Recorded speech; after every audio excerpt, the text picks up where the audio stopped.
Hey, Mr. G here, and I'm going to show you how to play the D7 open chord. The D7 open chord. And don't forget to like and subscribe. Now, this is what it looks like and sounds like.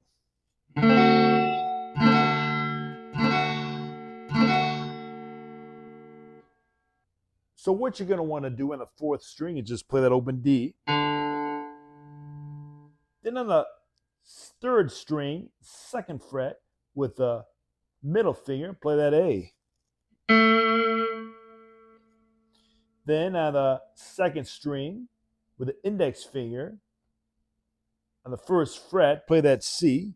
And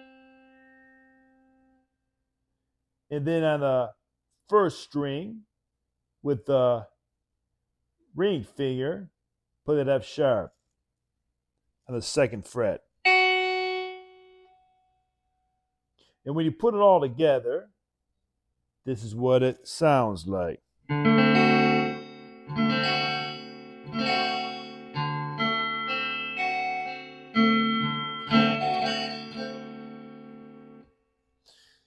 And you can practice strumming it, playing those notes individually so it sounds nice and clear. Again, keep on jamming. Don't forget to check out my other videos.